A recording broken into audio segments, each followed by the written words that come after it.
Hello golfers, Owen here from JD Golf Academy. So I'm here with our head professional, Jonathan Draycott. We were just having a conversation up in the shop and I thought it'd be a really good idea to come down and talk about it and show you guys what we were speaking about earlier. So I was saying to Jonathan, I've had loads of comments from my lessons, people online sort of asking, how do I get those extra that extra little bit distance out of my driver swing? I just want to hit it that little bit further, people keep knocking it past me. Is there anything I can do, just an extra sort of 5% that's going to ensure that I can hit the ball longer? And Jonathan came up with this really cool drill. So if you sort of show these guys and show me what it is you do. Right, what we do, we're very lucky. Obviously we've got gears. Obviously we knew an awful lot before we had gears, but gears confirms everything. We've got a tab on there that gives us grip speed, so when the golf club is moving at its quickest, at its slowest, then the club quickens up. So first of all, the club needs to move the quickest, ideally from the top to here, club parallel on the way down.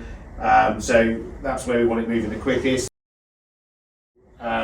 which is the pumping drill. So from here, just really trying to get the club bending on the way down. It will feel like you're going to break the club. You will see Justin Rose done this on a tournament. AMG recommend this drill. I say we use it in the lessons. I feel it's a really good drill. It definitely improves club head speed. It gives people the feeling of the braking force as well. Yeah, well, I think it definitely works. I was trying this earlier, and it's actually gained me another 10 yards off the tee, which is really exciting. So if you just to clarify then, John. So where's my, as I'm doing this then, if we're talking about normal swing, where's my hand speed? Where am I peaking at? Where are my hands moving? Look, everybody is different. We will go off what we see on gears because we truly believe we 99% of our lessons now are done in 3D, certainly by myself, Owen and Joe. So I definitely feel ideally when the club's there, it's got to be moving the quickest. So we're looking about when it's parallel. Yeah, ideally maybe a bit earlier, but that's exactly where it needs to be moving the quickest. Yeah. So just to say that for argument's sake, because obviously everyone's not there, otherwise they're going to be smashing miles. No. So if my hand speed's not there, if my peak speed's not there, and if my peak speed, say at impact or after impact, what's that? Massive loss of power. Yeah. It's all gone. The power. You will not. The ground forces won't be there. The club, I say, it's just not going to be moving at its quickest. That's as simple as that. It needs to be in the position here where we've got it there, and from there, then it can unwind into the ball, and obviously that's because I suppose this also links to the braking force as well that we talk about in the body so much. Yeah. Would that correlate into the actual club as well? Do we need that that braking force? 100%. One thing I can feel, I'll be honest, I'm doing this with my arms. We like to lead the golf swing with the ground. Obviously, that's what we promote. Now we want to get the hands and arms moving as quick as possible. When I'm doing this, even on camera here, that I can feel driving into the ground. Then it comes up. That's the braking force here, and then it slingshots the club. Exactly. Yeah. I mean, I'm not trying to push down. It's just if I want to try and snap that club, that's what we're trying to do. That is going to do something. Yeah, and the aim for this in this drill is we're not worried too much about technique, we're just trying to do this as fast as possible. And I'll be honest, I'm not even worried about ground forces. Yeah. But that is what would have happened. So,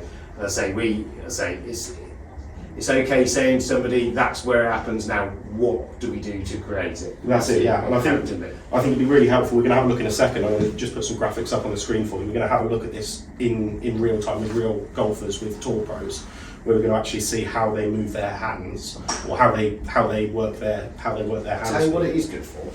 Now, as well, it's very good for shallowing the club. I want to do it there. Yeah. I wouldn't want to do it there because I wouldn't bend it. If you said to me, right, I'm going to have a competition, who's going to snap that club? I would swing it there. I wouldn't get any power there. So again, for all the golfers who struggle steepening and going that way, it's a good drill for that as well. So yeah, awesome. So Jonathan, we've got some data on the screen here. Who is this we're looking at here?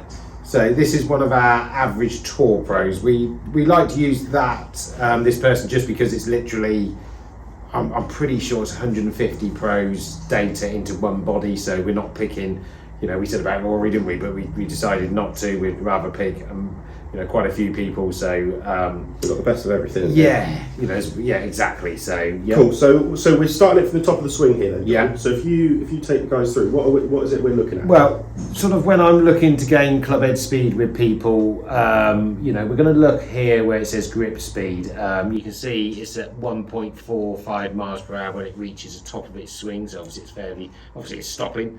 So as it comes down, sort of what we showed you on the video earlier, reaches peak speed. So all the time we're looking at this, he's increasing his Yeah. hand speed, his grip speed. Yeah, about there, which we said just there is his most. So 24 miles an hour is what he's reaching. I mean, obviously that doesn't sound much, but obviously you get a club head on the end of that with a shaft that's got some whipping. Obviously it's going to generate massive amount of club head speed. So yeah, that's what I look to do. As I say, that was a drill with the shaft, get the hands to sort of just about here. Obviously this is creating, obviously it's a driver, but we're still creating a nice amount of lag, ready for it to explode into the ball. Yeah. So that's sort of like our braking force in the hands. Yeah.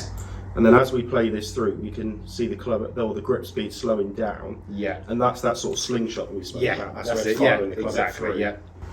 And that's where we're going to get the most amount of club head speed. So we Yeah. want. So really, we're saying in a nutshell, Out of here. Yeah. we want the hands to stop or to Yeah. slow down. Yeah. Exactly. As fast as we can before We we do, turn. yeah, it's your break, isn't it? Once we send our next video out, people will be able to see, obviously, what we're looking at here when with the braking forces from the ground. We can't Yeah, so there's a lot to be found in ground force as well, isn't Yeah, there? Which exactly. something we can have a look at. And we'll follow on with that. So, But I think that's a really good, quick way if you want to add a bit more speed onto your driver. Yeah. That's I mean, we talk a lot about the ground, but the hands and arms are obviously what is holding the club. We have got to move them as quick as we possibly can. We try and do it through the right forces, don't we? So, but yeah, I mean that's probably a good way to practice it, isn't it? With the drill we give you earlier. So yeah, definitely. So there you go, then, golfers. I think if you want to be smacking that ball even further than you already are, give that drill a go.